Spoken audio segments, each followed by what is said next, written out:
School trip. Lost in the shadows.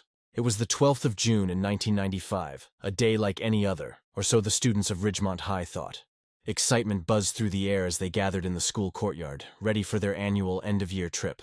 This year, their destination was the historic Blackwood Manor, a sprawling estate nestled deep in the heart of the countryside. As the bus wound its way along the narrow country roads, the students chattered eagerly, their laughter mingling with the hum of the engine. But as they approached the gates of Blackwood Manor, a hush fell over the bus, and a sense of unease settled over the passengers.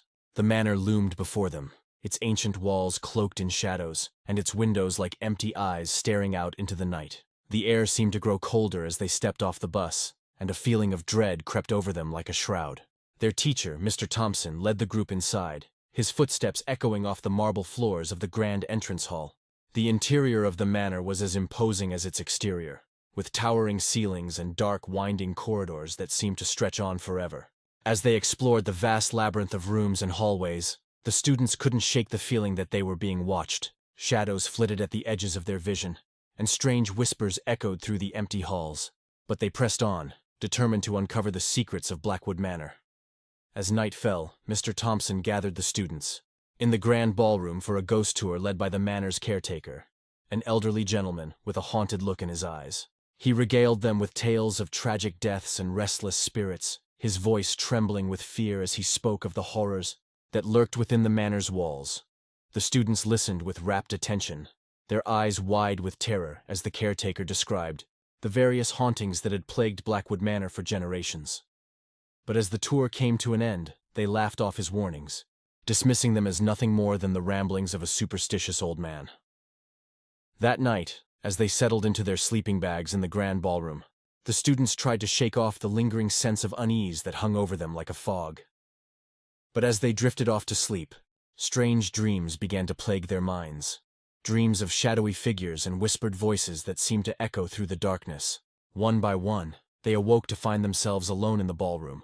Their classmates vanished without a trace. Panic set in as they searched the manor for any sign of their friends, but all they found were empty rooms and echoing corridors. As they stumbled through the darkness, their footsteps echoing off the walls like a dirge, they began to realize the true horror of Blackwood Manor. It was a place of nightmares, a realm where the boundaries between the living and the dead blurred and twisted, and where the spirits of the past held sway over the present.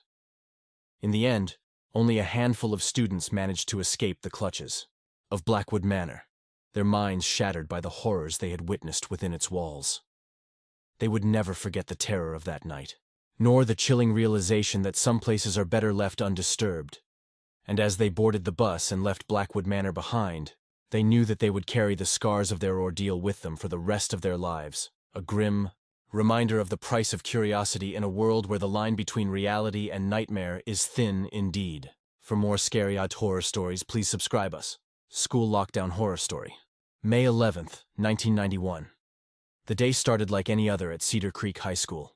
The sun peeked through the trees, casting dappled shadows across the campus grounds. Students bustled through the hallways, their chatter echoing off the lockers as they exchanged weekend plans and last-minute study tips. But as the clock struck noon, an ominous feeling settled over the school. A sense of unease rippled through the air, imperceptible at first, like a distant rumble before a storm. And then, with a suddenness that froze the bustling corridors in their tracks, the intercom crackled to life. Principal Thompson's voice boomed over the speakers, laced with an urgency that sent shivers down spines. Attention, students and faculty. This is not a drill. I repeat, this is not a drill. We are now under lockdown. Please proceed to the nearest classroom immediately and lock all doors and windows. Do not, I repeat, do not open them, for any reason, until further notice. Panic swept through the school like wildfire. Students exchanged wide-eyed glances, their hearts pounding in their chests. What could possibly be happening? Was it a threat from outside, or something far more sinister lurking within? In Mrs. Roberts's history class, Lily Matthews huddled in her seat, her fingers trembling as she clutched her textbook to her chest. Beside her, Alex Ramirez stared wide-eyed at the door, his mind racing with 1,000 terrifying possibilities. Outside, the once bustling hallways fell eerily silent, save for the distant sound of footsteps echoing off the linoleum floors. The air grew thick with tension as minutes stretched into hours, each passing moment feeling like an eternity. Hours turned into an agonizing eternity as anxiety gnawed at the edges of sanity. The intercom remained silent, offering no solace or explanation. Whispers of fear rippled through the classrooms, rumors swirling like a toxic fog. In Mr. Thompson's chemistry lab, Sarah Jenkins glanced nervously at the clock, her stomach churning with dread. "What do you think is happening?" she whispered to her lab partner, Mark. Mark shook his head, his jaw clenched with tension. "I don't know, but it can't be good. I heard someone say there's an armed intruder in the school." Sarah's blood ran cold at the thought. The mere idea of a gunman stalking the halls sent chills down her spine. She glanced around the dimly lit lab, her eyes darting to the shadows lurking in every corner. Meanwhile, in the gymnasium, Coach Thompson paced back and forth, his brow furrowed with concern. A sea of frightened face Aya stared back at him, their eyes wide with fear. "We need to stay calm," he urged, though his own voice trembled with uncertainty. "Help is on the way. We just need to stay put and wait for further instructions." But even as he spoke, a sense of foreboding hung heavy in the air, a nagging feeling that they were not alone in the school. Something sinister lurked in the shadows, watching and waiting with bated breath. As the afternoon sun dipped below the horizon, casting long shadows across the deserted campus, the tension reached its breaking point. A deafening crash shattered the silence, sending shockwaves rippling through the school. In an instant, chaos erupted. Screams echoed off the walls as students and teachers alike scrambled for cover.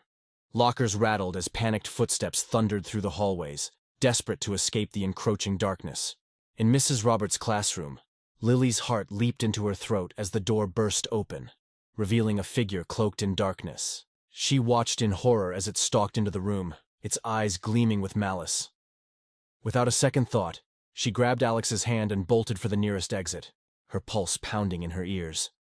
Behind them, the intruder gave chase, its footsteps echoing like a death knell in the empty halls. They raced through the labyrinthine corridors, their breath coming in ragged gasps as they ducked and weaved through the shadows. But no matter how fast they ran, the darkness seemed to swallow them whole, its tendrils reaching out to ensnare them in its icy grip. Just when all hope seemed lost, they stumbled upon a hidden staircase leading down into the bowels of the school. With no other options left, they descended into the depths, their hearts pounding in their chests. But as they reached the bottom, they were greeted by a sight that chilled them to the bone. The walls were lined with cages, each containing a twisted abomination that defied description. Eyes glinted in the darkness as the creatures snarled and snapped, their hunger palpable in the stale air. Lily's blood ran cold as she realized the true horror of their situation. They were not alone in the school. Something far worse than any armed intruder lurked in the shadows, waiting to claim them as its next victims. With nowhere left to run, they huddled together in the darkness, their breath coming in shallow gasps as they waited for the end to come. And as the first tendrils of dawn crept over the horizon, they knew that they were trapped in a nightmare from which there was no escape. For more scary odd horror stories, please subscribe us.